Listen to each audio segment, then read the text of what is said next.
Sweetheart, put the phone down for exactly 1 second, because what I am about to hand you is not a news roundup.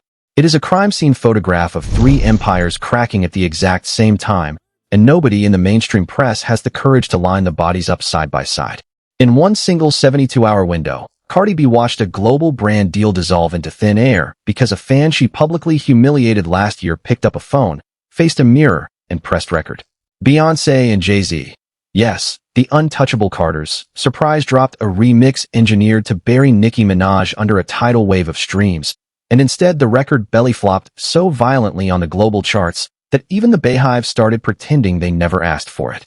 And Ayra Starr, the one clean, glowing, uncomplicated blessing in this entire exhausting cycle, stamped a release date on her second album and basically told every rival on the continent to clear her lane. Besties, I have been sitting on this file since sunrise, and every thread in it ties back to one ugly truth. The artists who perform chaos for the timeline are watching their careers leak out of the building drop by drop, while the artists who cooked in silence are being handed the microphone, whether the industry likes it or not. Stay with me, because by the final minute of this video, the pattern is going to be so obvious you will wonder how the blogs missed it. Now, before we touch a single receipt, you need to understand that none of this is about one bad week. This is about architecture.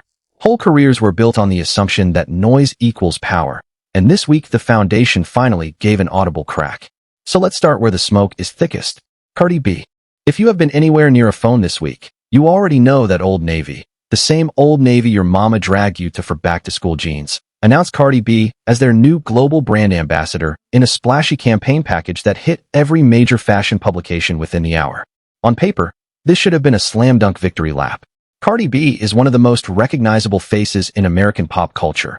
Her album cycle is technically still breathing, and Old Navy has been aggressively chasing a younger demographic. On paper. But my loves, this is Cardi B we are talking about, and Cardi B does not exist on paper.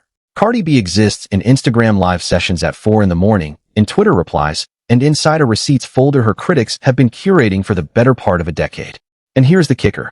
Within the same afternoon that Old Navy dropped the campaign, Cardi B jumped on video to promote the deal and casually declared, and I am paraphrasing carefully, that when you have a BBL, it is hard to find jeans that fit. Loves, angels of the internet. That sentence lapped the globe twice before Cardi B could refresh her own page, because the exact customer Old Navy was courting, the everyday American woman who wears a size 10, a 14, a 20, heard that on camera, and felt something inside her snap. Not because the joke was so offensive on its face, but because it landed on top of a pre-existing archive of Cardi B mocking the bodies of her own supporters. And that is the precise moment Summer Jones enters the chat. If you are new here, Summer Jones is the creator who called Cardi B out last year over a clip where the rapper joked that her heavier followers were too big to be seen at a Chick-fil-A. It was framed as comedy. Summer Jones did not laugh. Summer Jones made a full sit-down video about the fat phobia, and instead of apologizing or letting it die, Cardi B went scorched earth, stitched the video, mocked Summer's body in front of tens of millions, and proved every word Summer had said. So fast forward to this week. Old Navy, a brand whose entire marketing spine is inclusive sizing, crowns Cardi B the face of the campaign, and Summer Jones, who never forgot a single syllable, calmly raised her camera and asked one surgical question in front of the entire internet. Why is a company that markets to every woman on earth handing a global ambassadorship to a woman who publicly humiliates women who look like its customers? That one question was the pin in the grenade. Within 72 hours, the campaign quietly began vanishing. Old Navy's official channels stopped pushing the assets. Retail partners reportedly started asking questions internally. And Cardi B, who has never met a microphone she could not set on fire, went live in the dead of night and told Summer Jones, and I am cleaning this up considerably, to stop trying to take food out of her children's mouths. Cardi B said on the record that she becomes a whole demon about her coins the moment anyone threatens the bag. She said she is not apologizing, not reading anybody's book, not getting on her knees for a fake apology. And then came the line that made even her defenders flinch. Push her, push her, push her, and eventually she will bite. Cardi gang, I love you, I truly do, but you have to sit with the fact that your favorite went live and confirmed, in her own voice, with the ring light on, every character allegation her critics have filed for 3 straight years. That is not a smear campaign. That is a self-portrait. And a self-portrait, unfortunately for Cardi B, is the one thing no publicist on the payroll can walk back. And the internet noticed, besties. The clip of Cardi B ranting on live has been reposted, dissected, slowed down, and turned into a mirror. Because for every single person who defended Cardi B this cycle, another creator picked up a phone and pointed out the obvious. The exact behavior the culture loves to pin on Nicki Minaj, the bullying, the punching down, the refusal to apologize, the mobilizing of a rabid fan base against a critic, is the exact behavior Cardi B has now performed on camera 3 times in 1 calendar year. And the sidewalks of the internet are whispering something the culture has been afraid to say out loud for a very long time. Everything the industry loves to accuse Nicki Minaj of being, the other woman has quietly and consistently proven herself to be, while the media protected her by looking the other way. That is not my opinion. That is what a viral TikTok posted right after the Summer Jones takedown laid out point by point, and shout out to that creator for saying what needed to be said. She walked through every parallel scenario. When Nicki Minaj defended her husband, the entire industry press treated Nicki Minaj like she had personally committed the crime. When Cardi B defended her ex in an eerily similar situation this year, the same press framed it as a heartwarming ride-or-die love story. When Nicki Minaj cracked a joke about a rival's child, the culture chewed Nicki Minaj into confetti for 3 straight weeks. When Cardi B made a joke about a deceased infant years ago, the culture laughed, moved on, and put her on more magazine covers. The double standard is not subtle anymore. It is a searchlight, and Summer Jones just switched it on. Think about what that means for a second, because this is bigger than one deal. For years, the narrative machinery of this industry ran on a very simple operating system. Nicki Minaj is the villain of every story, and anybody positioned across from Nicki Minaj gets to be the hero by default. That operating system just crashed on live television. Because you cannot spend a decade telling the public that one woman is the bully of hip-hop, while the woman you crowned as her replacement is on camera telling a size 16 fan to stay out of Chick-fil-A. The math stops mathing. The mythology stops holding. And once the audience sees the seam in the costume, they never unsee it. That is the real damage of this week for Cardi B. Not the deal. Deals come back. The damage is that the comparison she was built on has been permanently inverted, and she did the inverting herself, live, unscripted, in her own words. And before anybody accuses me of celebrating a woman's setback, let me be precise about what I am actually saying. There is a version of this story where Cardi B survives it easily. Apologize to the fans. Not a Notes app apology, not a halfway statement, a real one. Pay Summer Jones the respect of acknowledgement. Hand the social accounts to a professional for 90 days. Let the music carry the next cycle. That version exists. That version was available Tuesday morning. But every hour Cardi B spends performing defiance instead of doing repair, that version gets more expensive, and the version we are all watching now, the one where the brand walks, the fan base fractures, and the industry quietly updates its risk spreadsheets, becomes the only version left on the shelf. But wait, it gets messy, eh? Because while one rapper was setting her own endorsement deal on fire in real time, another power couple was learning a painful lesson about the cost of underestimating Nicki Minaj. Beyoncé and Jay-Z. Yes, that Beyoncé. Yes, that Jay-Z. The Carters, the couple you have been trained since childhood to treat as the royal family of American music, reportedly convinced themselves that a surprise remix of the morning record would humble Nicki Minaj into oblivion. The theory, according to whispers leaking out of the industry this week, was almost insultingly simple. Nicki Minaj has not run a proper album cycle in a while. Nicki Minaj has been posting cryptically and picking her spots. So flood every streaming platform on the planet with a surprise Carter collaboration and let the machine do the rest. Besties, that is not what happened. The morning remix, Beyoncé and Jay-Z back-to-back on the same track for the first time in what feels like a decade, failed to debut on the global Apple Music Top 200. Failed to debut on the United States Apple Music Top 200. Failed to crack even 300,000 Spotify streams in its opening frame. And here is the detail that keeps me up at night. The original version of Morning actually slid down the charts after the remix arrived, as if the extra star power poisoned the well instead of watering it. Beyoncé and Jay-Z released a surprise record in 2026, and the culture responded with the sound of one crow calling into an empty forest. Let me spell out how bizarre that number is, because I do not want anybody speedrunning past the scale of what just happened. 300,000 streams is a Tuesday for a mid-tier rising artist. 300,000 streams is the kind of debut that would embarrass an unsigned SoundCloud rapper. For Beyoncé and Jay-Z, in an era where they own every marketing lever imaginable, that is not a soft opening. That is a public collapse. And the fact that their publicity apparatus is spinning it as artful restraint is one of the most brazen gaslighting attempts I have watched a PR team attempt in years. Now the Beyhive is doing what the Beyhive always does when a Beyoncé project underperforms. Surprise releases are impossible to promote, they say. Morning was a mood piece, not a streaming play, they say. Jay-Z has not needed a chart run since his 20s, they say. All fair. But here is the thing, even the Hive cannot spin. The entire point of a surprise release is converting shock into massive first-week numbers.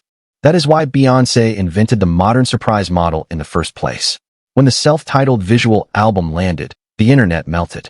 When Lemonade landed, the culture shifted overnight. Surprise releases are supposed to gag the room. That is the entire design of the format. The Morning remix did not gag the room. It got politely acknowledged and quietly ignored by an audience that has increasingly decided the Carter mythology has been running on fumes since roughly 2019. And Jay-Z, of course, cannot stop poking the sleeping tiger.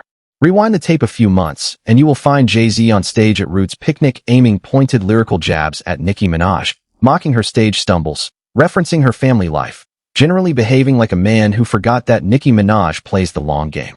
Nicki Minaj did not respond that night. Nicki Minaj did not respond the next week or the next month. She posted a single sentence to her story, roughly, imagine being a grown man worried about her in the year 2026, and then she went completely dark. Loves, that silence is not weakness. That silence is a woman letting her opposition do her math for her. Because the moment Jay-Z stood on that stage and mocked her child, a 5-year-old, and Nicki Minaj still refused to answer, everybody watching this rivalry understood the same thing.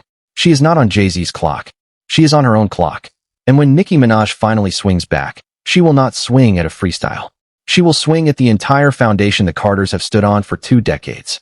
Which brings us to the whisper rippling through the industry all week.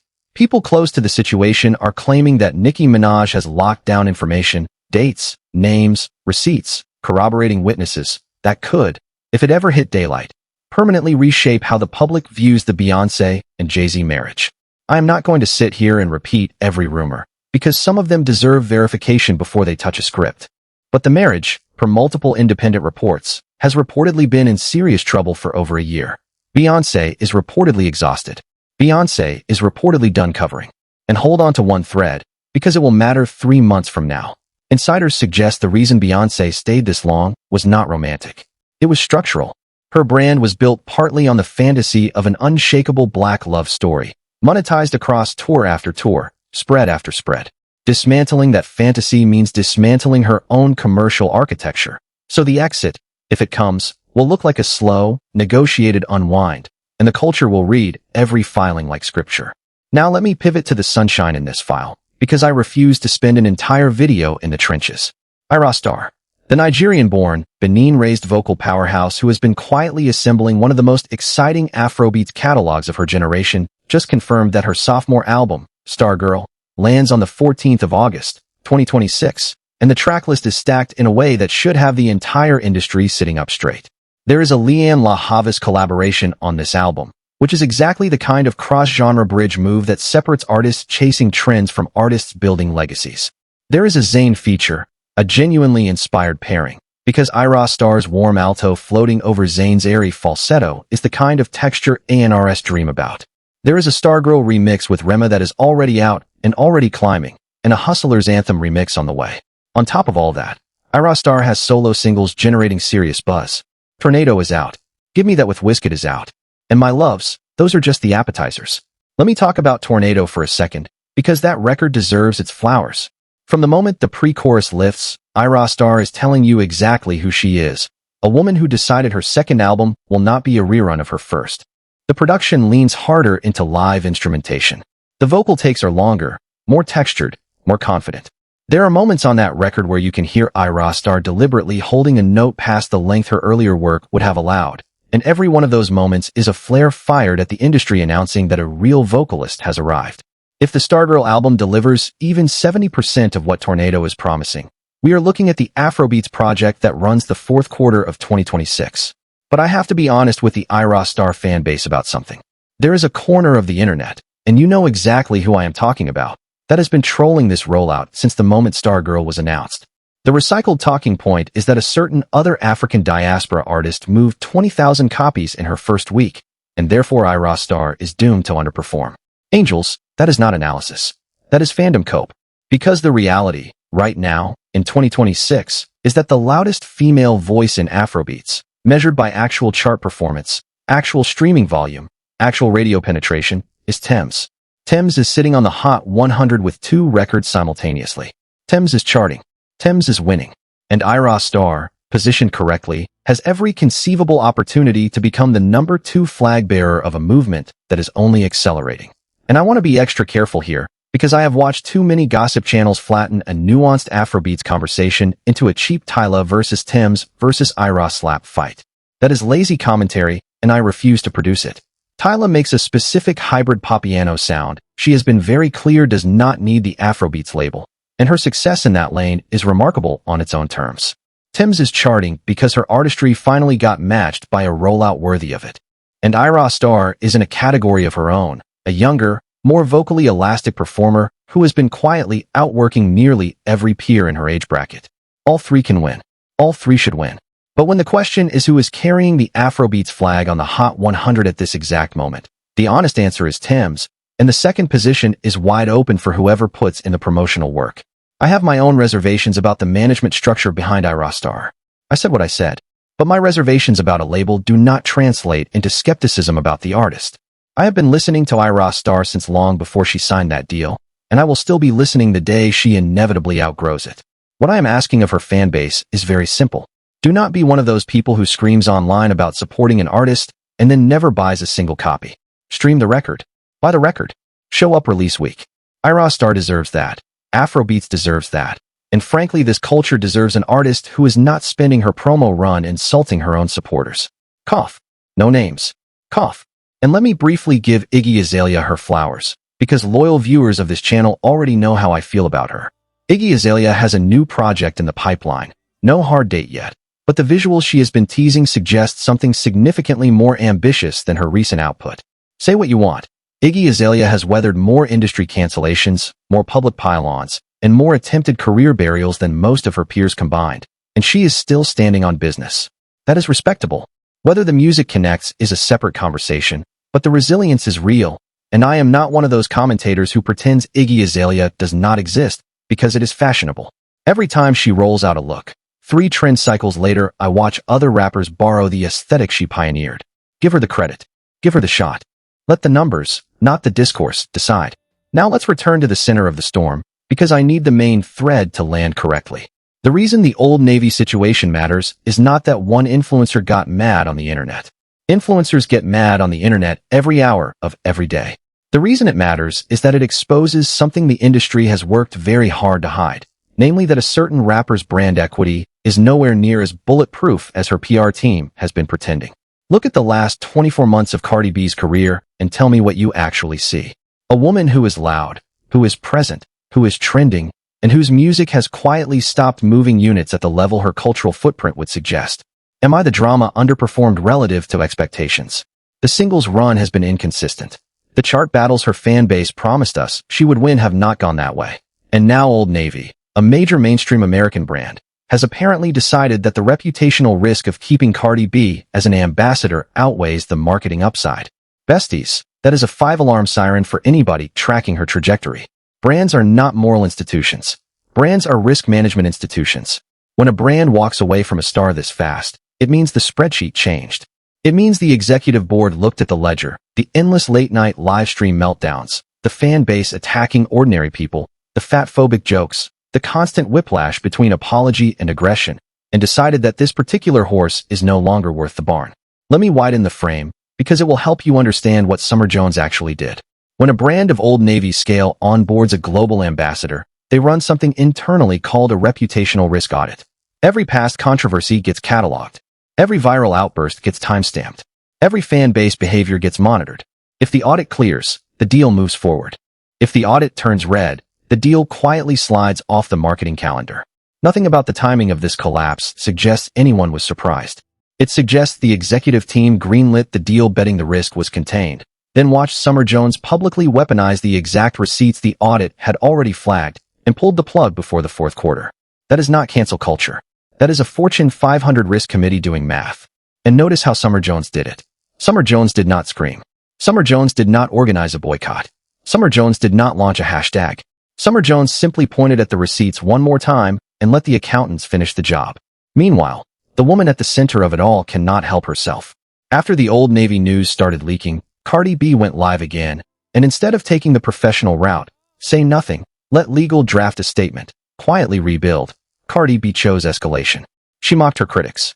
She insulted her critics' appearances. She made comments about her critics' bodies that will absolutely resurface in the next brand negotiation Cardi B attempts. Cardi B is, in effect, doing demolition work on her own house while the media watches through the window. And this is the part where I have to be very clear with you, because I do not want anybody misreading my tone. I do not hate Cardi B. I have never hated Cardi B. I have loved the records, and I have defended Cardi B in rooms where defending Cardi B was not popular. But there is a difference between defending an artist's music and pretending an artist's behavior carries no professional consequences. Right now, on a public timeline, in real time, Cardi B is proving she cannot separate her business decisions from her personal grievances, and that is a career-limiting condition that no amount of she's just being real excuses can wallpaper over anymore. Zoom back out with me, because this is the industry pattern that keeps repeating. An artist confuses being controversial with being culturally important, spends every waking hour feeding the outrage engine, and wakes up one morning to discover the algorithm gave them noise while the accountant stopped writing checks. It happened to an entire generation of reality television celebrities before her, and the mechanism is identical. The difference is that a music career is supposed to be recession-proof. If the songs move, the brand deals are gravy. But when the songs stop moving and the brand deals dry up in the same quarter, that is not a bad news cycle. That is a business fundamentals problem. And business fundamentals problems do not get fixed by going live at 3 in the morning. Meanwhile, and I keep returning to this because it deserves to be said out loud, Nicki Minaj is doing nothing. Nicki Minaj is not on live. Nicki Minaj is not on Twitter. Nicki Minaj is not in the group chat. Nicki Minaj is watching from wherever she is as the people who spent 5 years dismissing her, mocking her, and allegedly sabotaging her career slowly walk themselves into their own graves. And when Nicki Minaj finally moves, because she will, it is a matter of when, not if, she will not move loud. Nicki Minaj will move surgical because the woman has survived 20 years in this industry for one reason. Nicki Minaj has always understood what the Carters and her longtime rival apparently never learned. You do not have to be the loudest. You just have to be the last one standing. Study the historical pattern for a second. When Ice Spice and the New Wave tried to distance themselves from Nicki Minaj, the culture treated it like a coronation of the newcomers. Nicki Minaj said almost nothing, waited, and by the time the dust settled, the same media that celebrated the distance was quietly pretending it never happened. When the industry attempted to prop up alternative rivals during the Pink Friday 2 era, Nicki Minaj did not spend her promo cycle attacking them. She spent it charting. When the internet declared that a certain freestyle from a certain Carter had ended her, Nicki Minaj went quiet, then dropped a stat pack of lifetime achievements that reset the conversation without her raising her voice. That is not luck. That is a formula. And that formula is precisely why this current fight ends the way these fights always end. Now take one more step back with me, because this is where the pattern I promised you at the top finally clicks into place. Cardi B is losing a global brand deal because a woman she bullied last year finally spoke on camera. Beyonce and Jay-Z are watching a surprise release flop in public because the audience ran out of patience for a couple that keeps swinging at Nicki Minaj. And Nicki Minaj, the woman allegedly being undermined by all of them, is somewhere with a studio calendar and a switched-off phone, doing absolutely nothing except living her life, while the other side hands her the war on a silver tray. This is what winning looks like when you stop reacting. This is what winning looks like when you stop begging the culture to validate you. This is what winning looks like when you understand that time is the only receipt that cannot be doctored. And let me be fair where fairness is earned, because balance is the only thing separating commentary from propaganda. There is a case to be made for Beyoncé, and I am going to make it, because somebody has to. Beyoncé did not build the machinery around Beyoncé alone. The brand, the marriage narrative, the surprise release mythology, all of it was constructed by an ecosystem of executives, publicists, and legacy media partners who needed the Carters untouchable because untouchable is what sells stadiums. It is entirely possible Beyoncé is the most overmanaged artist alive, surrounded by strategists optimizing for a culture that stopped existing when the timeline replaced the magazine cover. If that is true, the morning flop is not a Beyoncé failure. It is a strategy failure wearing Beyoncé's face, and strategy failures are fixable, but only if somebody inside the house admits the house is on fire. Jay-Z gets no such grace. Every jab at Nicki Minaj from that festival stage was a choice. and choosing to poke the one woman in hip-hop with a longer institutional memory than his own, while his own reputational weather system is actively storming, is not strategy. It is arrogance cosplaying as strategy. So let me give you a genuine forecast, because that is what you come here for.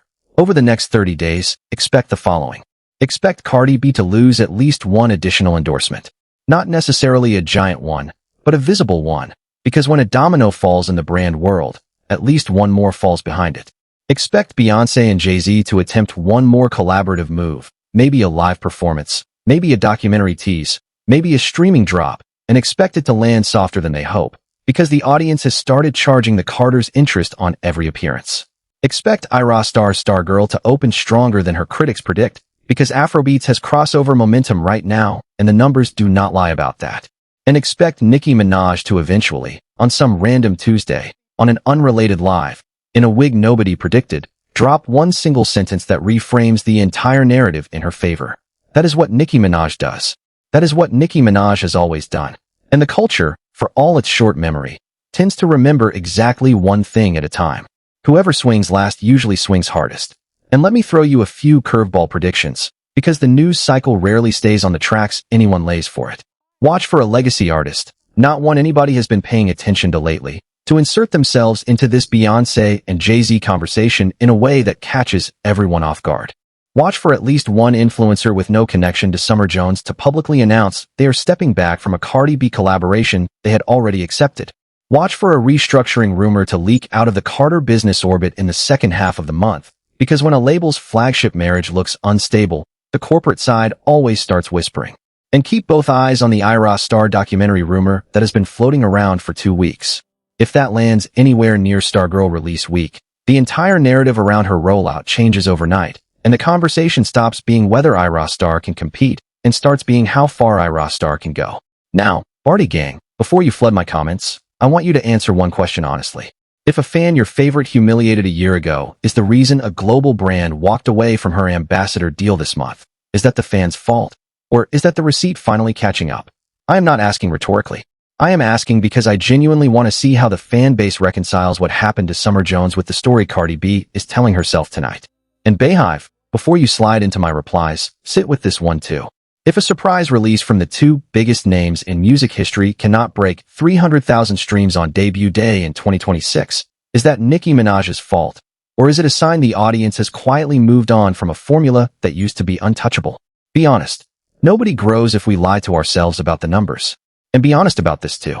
Is Beyoncé being served by the current PR strategy, or is Beyoncé being buried by it? Because from where I am sitting, the machine around Beyoncé is spending her legacy like an allowance, and somebody who loves her needs to say so before the account runs dry. Barbs, I know you have been patient. I know you have been quiet in a way this fandom is not usually quiet. Keep doing exactly what you are doing. Stream in silence. Buy in silence. Show up in silence. Because the moment Nicki Minaj decides to open her mouth, you are going to want every receipt already loaded and every stat already in your pocket. The war is coming. It is just not coming on their timeline. It is coming on hers. And when Nicki Minaj finally addresses all of this, whether it is a freestyle, a story post, an unexpected feature verse, or a full-blown album cycle, the internet is going to have exactly 1 weekend to catch up. And I want every single one of you already stat ready. Ayra Starr fans, I see you too. I see you pre-saving. I see you planning listening parties.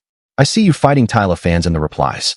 Reel it in 1 degree, because if you spend the next week feuding online instead of streaming, you are handing your critics the exact ammunition they ordered. Support the music. Support the artist. Show up on release day. Buy the deluxe when it drops.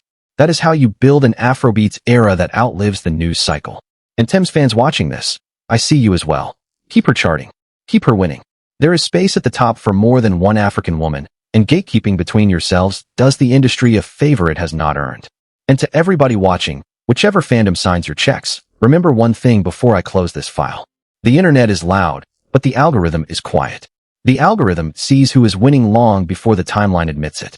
And right now the algorithm is telling me that one major rapper is bleeding, the Carters are wobbling, Ayra Starr is climbing, and Nicki Minaj is somewhere off camera, patient as a chess player, waiting for the moment when a single move ends multiple games at once.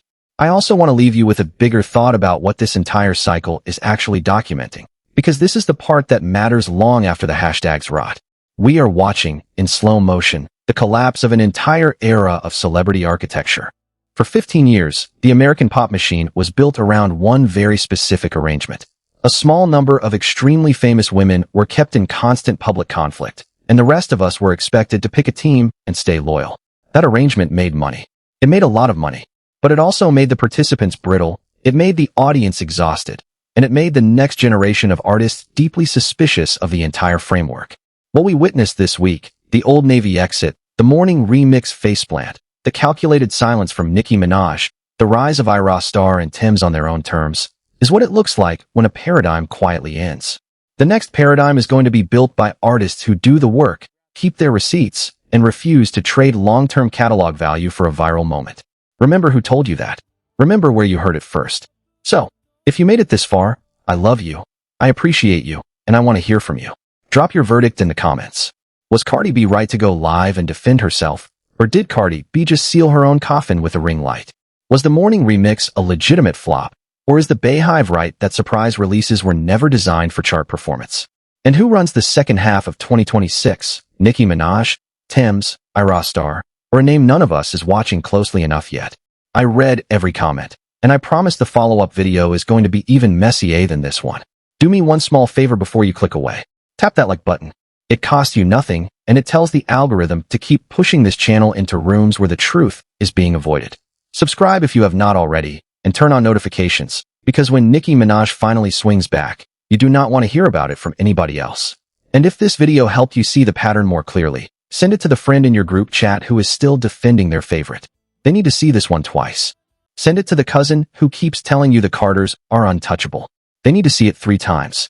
Send it to the co-worker who swears Afrobeats is a fad. They need it on repeat until the Stargirl first week numbers arrive and embarrass their entire timeline. Until next time, loves. Stay honest, stay skeptical, and stay ready. Because in this industry, the story is never over. The story is just waiting for the next receipt to arrive. And trust me, one is already on the way. I will see you in the next file. Bring your notepad, bring your patience, and bring your favorite mug. Because if the last 72 hours are any indication, the next 72 are going to make this week look like the warm-up round.